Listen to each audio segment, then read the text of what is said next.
Welcome back to The Extract. I'm Kyle Meyer, and next to me is Scott Caraccioli.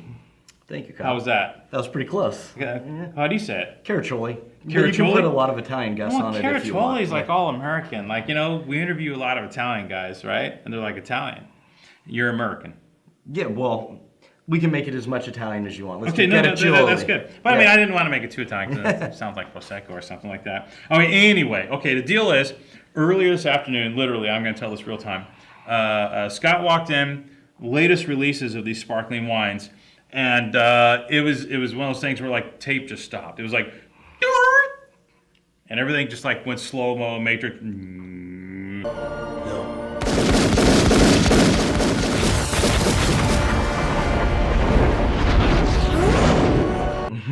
And we had an incredible experience with your sparkling wines today. Well, thank you. It was great sharing them with you, and it's always fun to get out and pour them for people that haven't had them.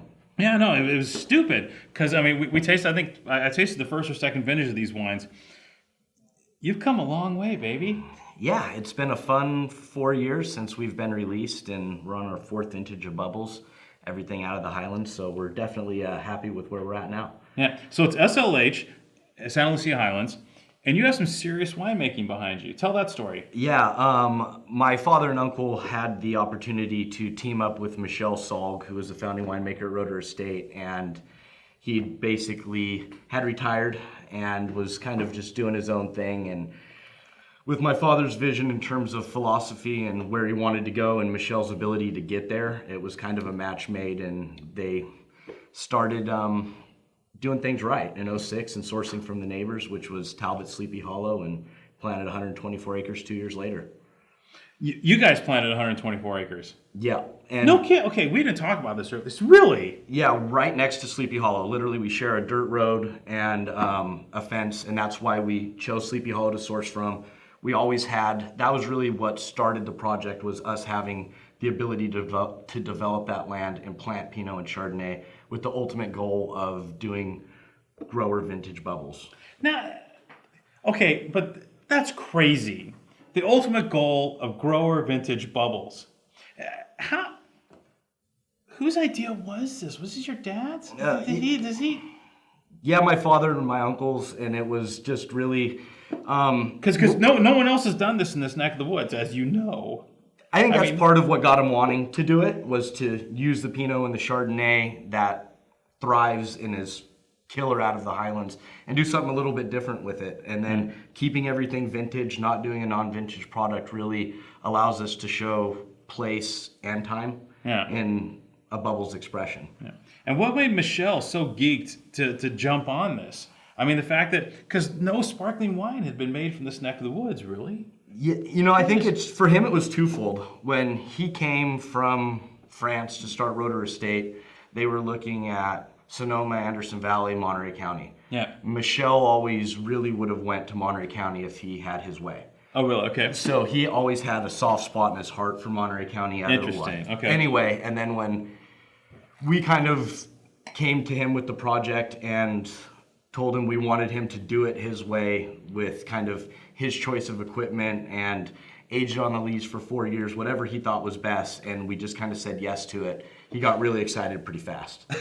he suddenly came out of retirement. He's like, yeah, I could do this. Yeah, that's basically what it was. It was like, hey, we won't bother you. You can make 4 vintages before we even sell a bottle and see how it works out. So you've got some lead time to get it going. Holy crap. Okay, now, and these are true vintage wines. We were talking about this earlier, top to bottom. Can you talk a little more about the fact that how these are vintage from head to tail? Yeah, so everything that we do is vintage we pull everything within vintage about 18 and a half bricks, and all the way from, in our rosé, we don't do any Sanier to get it to a rosé. Instead, we'll introduce a little bit of still wine Pinot from a barrel Michel feels will complement the cuvée. That's all within vintage. So it's seen about 3 months in French oak. When we do dosage, we actually open up 3% of our inventory that's went through the first fermentation, is just sitting on crown caps, dump it in the vat, and then add the sugar to it to get our dosage. So when we reintroduce that to our bubbles, everything is 100% within vintage of that year. Yeah. That's remarkable. Now, how much at this juncture, because I think we're dealing with the 09s, both 09s today on this one, And so, how much of this is it all your property at this juncture? So this is actually all still Talbot Sleepy Hollow because our vineyard was only basically year 1 because it was planted in year 8. Okay, got in it. '08. So as of 15, we're 100% grower Estate, yeah. and estate. So there going forward, it will be that way. But still, Sleepy Hollow. I mean, that's amazing fruit. It was killer fruit, and it was really great to have them work with us and have Dan Carlson work with us in the process. He knew Michelle from when he was at Carneros, and Michelle was at Rotor, so it really had, it really worked out well for us to where we were able to get fruit that was going to be similar to what we were ultimately going to be sourcing and the same quality and elevation, clone. Right. All of the important things that. This stuff's so delicious. You know, from your first vintage, from 06, Yep. yeah, to 09. So what have you guys learned? You know, it's our composition stayed basically the same in 60% Chardonnay to 40% Pinot. We've bumped the dosage a little bit as the years have went on, and we just kind of have realized it could take a little bit more of a bump with how mineral and acid driven the Highlands are, and really kind of just getting it to that ideal balance of fruit, yeast, and acid. Yeah. And when you do it the first time, you learn a little bit more. You do it the second time, you learn a little bit more. And being the fourth time, I think we're making good progress. Yeah, I would say. I mean, no BS. These wines are two of the most impressive California sparkling wines I've tasted. Well, thank you. Yeah, and it was funny because we were talking earlier about, because the wine just blew us away. You know, like it was one of those things where like, whoa, what's happening here? And then you talked about the Stevenson thing earlier. What's the deal? What's the deal with the Stevenson thing? So Tom Stevenson had a competition for the first annual last year. Tom Stevenson, like the guru, the champagne guru, like he's a global champagne Christie's, Sotheby's, sparkling wine encyclopedia, Tom Stevenson. Yeah. And we really wanted to, in our bubbles, just kind of see where we stood. I mean, he lives for bubbles, so getting the feedback from him, even the tasting notes, it was an opportunity just to kind of see where you stand in terms of everything else. And last year in 14, we had a really good turnout where our rosé won Best U.S. Rosé. And then this last year, we won 3 Best of Class awards, Best U.S. Brut, Best U.S. Rosé, and Best Future Release, which was the 09 Rosé. And the 07 Brut ultimately won Best Sparkling Wine in the U.S. So we were ecstatic about that and very humbled. And it was a really cool experience, definitely, to be honored by him. And guys, this isn't like Fred's champagne competition.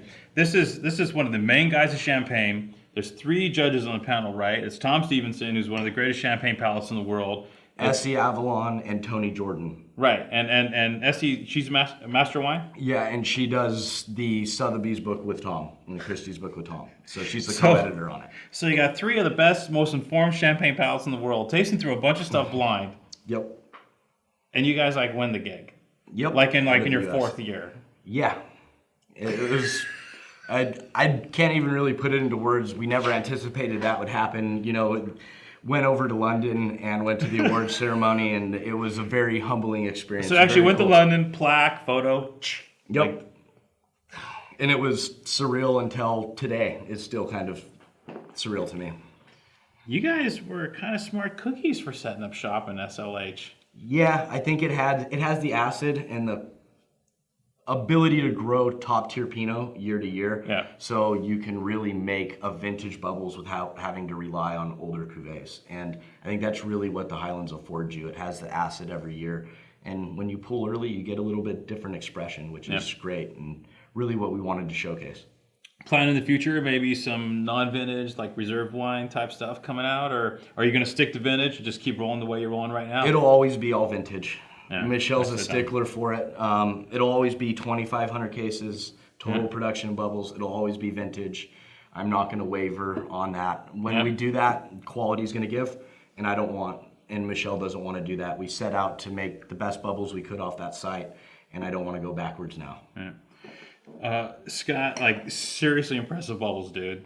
Thank you. Congratulations. What a fantastic project. We're absolutely geeked. Yeah, cool.